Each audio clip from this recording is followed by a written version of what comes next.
L'aube se lève sur le Pacifique alors que des biologistes marins aperçoivent un bébé baleine bleue perdu, pleurant désespérément sa mère. Des heures passent sans aucun signe d'aide, jusqu'à ce qu'un groupe d'orques émerge des profondeurs. Ils encerclent leur proie sans défense, prêts à attaquer. Soudain, l'océan explose lorsque d'immenses ombres sombres surgissent vers la surface. Ce qui est apparu des profondeurs ce jour-là a changé tout ce que nous pensions savoir sur la vie marine. L'océan Pacifique recèle d'innombrables mystères sous sa surface, mais par un matin apparemment ordinaire, une équipe de biologistes marins fut témoin de quelque chose qui remettrait en question tout ce que nous pensions savoir sur le comportement social complexe des mammifères marins. Le navire de recherche fendait des eaux calmes tandis que les premiers rayons du soleil coloraient le ciel. L'équipe menait son étude de routine sur les migrations des baleines grises lorsqu'un mouvement au loin attira leur attention. À travers leurs jumelles, ils aperçurent une silhouette solitaire se déplaçant d'une manière erratique. En s'approchant avec précaution, la vision leur coupa le souffle. Là, perdu dans l'immense étendue de l'océan, se trouvait un bébé baleine bleue.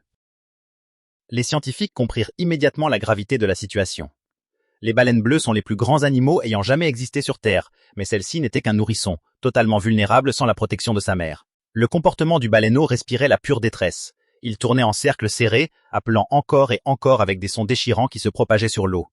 Ce n'étaient pas les vocalisations habituelles reconnues par les scientifiques, mais des cris de détresse, les plaintes d'un bébé effrayé cherchant sa mère.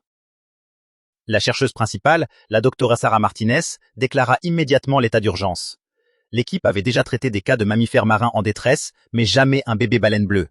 Ils devaient agir vite, tout en évitant toute action susceptible d'aggraver la situation. La première priorité était d'établir un périmètre de sécurité autour du baleineau pour éviter que des bateaux ne s'approchent et n'augmentent son stress. L'équipe déploya alors un système d'hydrophone sous-marin dans l'espoir de détecter d'éventuels appels d'adultes dans les environs. Les sons hantés du baleineau résonnant dans leur haut-parleur ne faisaient qu'accentuer son isolement. Heure après heure, il surveillait les fréquences utilisées par les baleines bleues, mais seul le silence répondait aux appels désespérés du petit. La docteure Martinez contacta les stations de recherche voisines et les unités de contrôle maritime pour les alerter de la situation.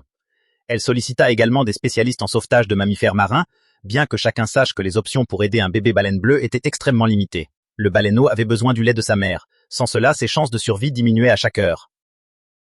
Les scientifiques envisagèrent de tenter de guider le baleineau vers des eaux moins profondes où il serait potentiellement plus en sécurité, mais toute intervention comportait des risques. S'approcher avec les moteurs risquait de le désorienter davantage ou d'endommager son ouïe sensible. Diffuser des enregistrements d'appels de baleines adultes pouvait attirer des prédateurs. Un jeune chercheur proposa de tenter de nourrir le baleineau, mais la docteure Martinez écarta rapidement l'idée. Aucune formule artificielle ne pouvait remplacer le lait d'une baleine bleue, et s'approcher suffisamment pour nourrir le bébé l'effraierait encore plus. Le mieux qu'ils pouvaient faire était de garder leur distance, d'empêcher tout autre bateau de s'approcher et de continuer à chercher des baleines adultes. Le comportement du baleineau devint de plus en plus erratique. Il plongeait quelques minutes, puis remontait en panique, tournoyant et appelant avec une détresse renouvelée. Chaque remontée montrait qu'il nageait de plus en plus lentement, ses mouvements devenant moins coordonnés. Le manque de lait sapait ses forces. Vers la fin de la matinée, la situation s'aggrava encore. Le baleineau se dirigea vers des eaux plus profondes, croyant peut-être suivre le chant de sa mère. Mais les instruments indiquaient clairement qu'il n'y avait aucune autre baleine dans les environs. Le soleil montait alors que les scientifiques continuaient leur recherche désespérée d'une solution. Ils avaient contacté chaque navire de recherche et unité de patrouille marine dans un large rayon. Plusieurs bateaux exploraient maintenant la zone pour trouver un signe de baleine bleue adulte. Malgré cela, les pleurs du baleineau devenaient plus faibles et ses mouvements plus lents. À midi, la docteure Martinez nota qu'il ne plongeait plus aussi profondément ni aussi longtemps. Il économisait son énergie, un instinct de survie, mais aussi un signe inquiétant de son épuisement. Les scientifiques, frustrés, ne pouvaient que regarder le jeune animal lutter, leur savoir et leurs années d'expérience incapables de changer la situation. La crise atteignit un point critique lorsqu'un danger encore plus terrible apparut. La surface de l'eau se mit à onduler tandis que des nageoires sombres perçaient les vagues. Des orques étaient arrivés. Les scientifiques assistèrent avec effroi à l'émergence du groupe, leurs marques noires et blanches se découpant nettement alors qu'ils évaluaient leur proie.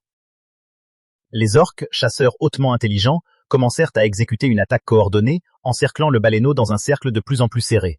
Le petit, paniqué, tentait de fuir, mais chaque échappatoire était bloqué. La plus grande orque lança la première attaque, frappant la nageoire caudale du baleineau pour l'immobiliser.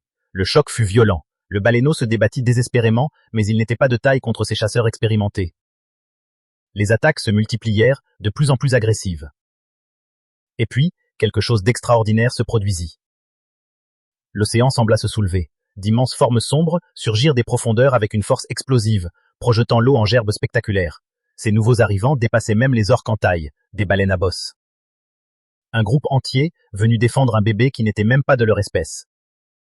Ces géants doux, connus pour leurs chants envoûtants et leurs sauts majestueux, se placèrent volontairement entre le baleineau et les orques, un comportement qui défiait tout ce que les scientifiques pensaient savoir sur les interactions entre mammifères marins. Ce qui suivit fut une véritable bataille océanique. Les baleines à bosse coordonnèrent leurs mouvements avec une précision remarquable, percutant la formation des orques. Elles utilisèrent leurs immenses nageoires pectorales comme des armes, capables de coups potentiellement mortels. Les orques, déstabilisés, perdirent leur coordination et commencèrent à battre en retraite. Deux grandes baleines à bosse les poursuivirent jusqu'à ce qu'elles disparaissent complètement. Après la bataille, le baleineau était choqué, mais vivant. Une femelle baleine à bosse s'approcha alors doucement, se plaçant à ses côtés. Par des poussées délicates et patientes, elle commença à le guider hors de la zone dangereuse. Les scientifiques suivirent à distance, documentant cette démonstration sans précédent de protection interespèce. Pendant des heures, la baleine à bosse resta auprès du petit, manifestant un comportement semblable à celui d'une mère, malgré le fait qu'il ne soit ni son petit, ni même de son espèce. Au crépuscule, un groupe de baleines bleues apparut à l'horizon. La femelle à bosse changea immédiatement de direction, guidant le baleineau vers elle, comme si elle comprenait parfaitement ce dont il avait besoin. Une femelle baleine bleue se détacha du groupe et examina soigneusement le baleineau. Puis, dans un moment d'une profonde émotion, elle l'intégra et le guida vers les autres. Le baleineau avait trouvé une nouvelle famille.